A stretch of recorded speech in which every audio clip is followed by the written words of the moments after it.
Now we will begin setting up Trello in order to use it for writing our test scenarios. So Trello is not a test management tool, okay?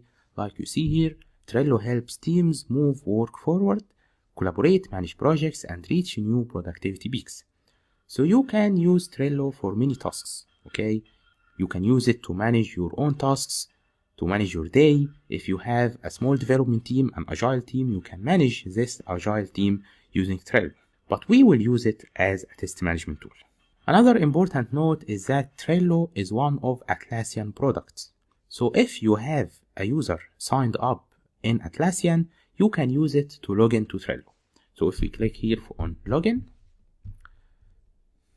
so like you see, we have single sign-on, which is part of Atlassian. So for example, if you have a user on Jira, you can use the same user to log into Trello. You don't have to sign up.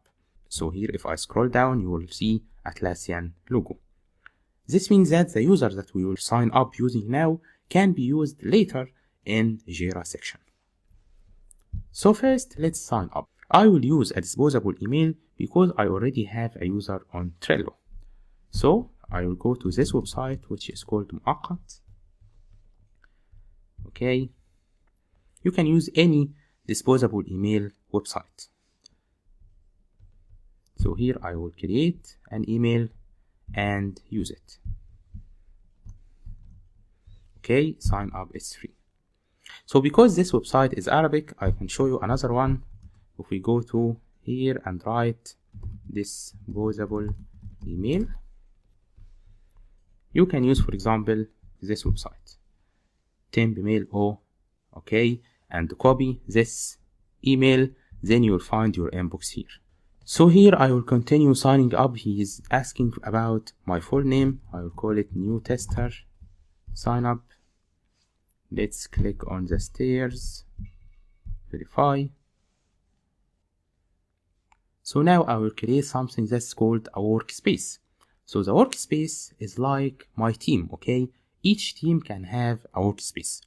For example, if I'm working on 3 different projects simultaneously, I can have a workspace for each one of them and invite my team members to the relevant workspace. In this case, if I invite you to workspace number 1, you will be only able to see the content of this workspace and can't see the content of other workspaces. So I will call it, okay, testing bootcamp workspace. Okay, and here I can invite my teammates. Continue. Let's verify. So here we have verify your email. Where is this message? Okay, let's scroll. Verify. So now I will create a password. Stairs again, okay.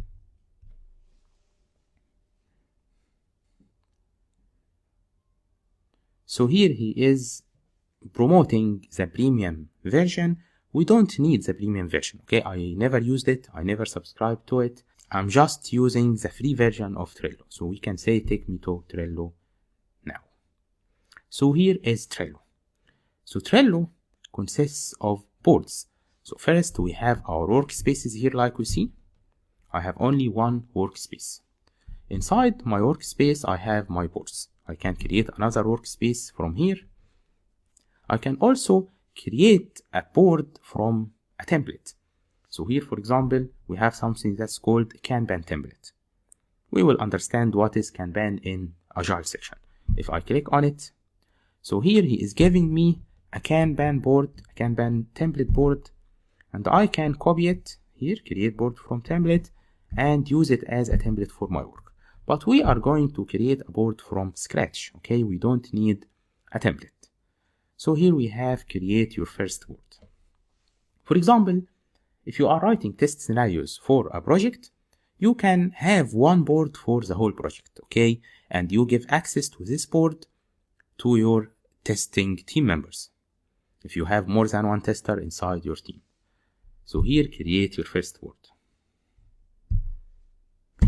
We will call it first project test scenarios, okay? And here, like we see, It is inside the workspace, which is the testing bootcamp. And here I'm choosing workspace visible. I can make it private. And in this case, only board members can see and edit this board. No other person outside this board can see it. So in this case, in order for anyone to see what is inside this board, I have to invite him to this board.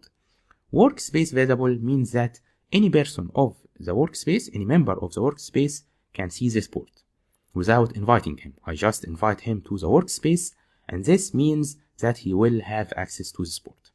Public means anyone in the internet can see this board. So for example, I will create it as a public board.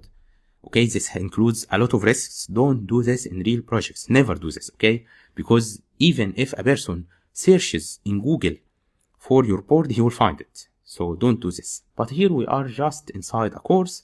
So this is not a real board. So there is no risk of revealing the information of this board to anyone on the internet. So I can say, yes, make this board public and create board. This means that any person who goes to this URL will find this board.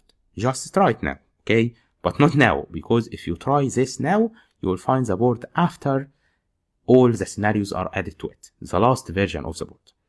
So I want you to create your own board and try to write your scenarios on your own.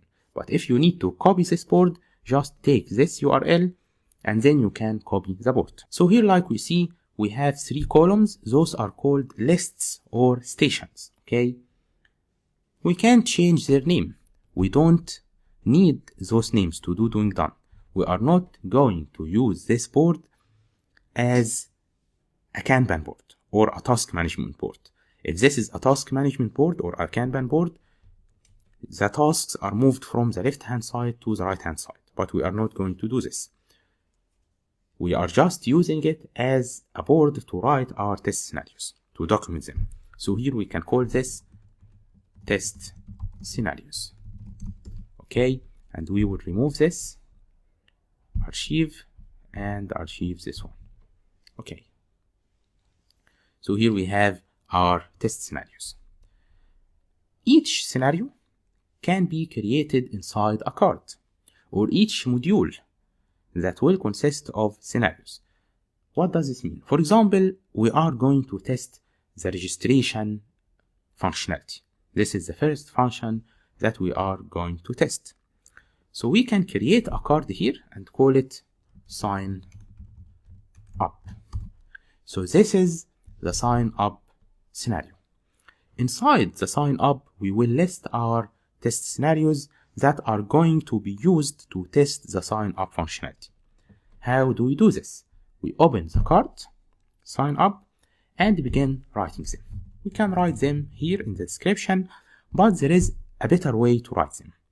If we click on the right hand, we have something that's called checklist, like you see here.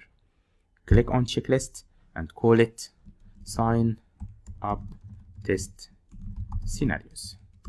Okay, and like we see here, we have a checklist that's called sign up test scenarios. Inside this checklist, we will begin to list all the test scenarios that are related to the sign up functionality. So in the next video, we will look at a sign up feature inside an application and begin to write scenarios for it. I wanted to mention a very important point here. The scenarios that we are going to write for the sign up functionality are not generic. They cannot be used at the same format in any project, okay? Projects have differences between them. For example, in some projects, sign up is performed using Facebook. In other projects, you can sign up using your email. In other projects, you sign up using your phone number. So you must adjust the scenarios depending on your project. Don't just copy and paste them.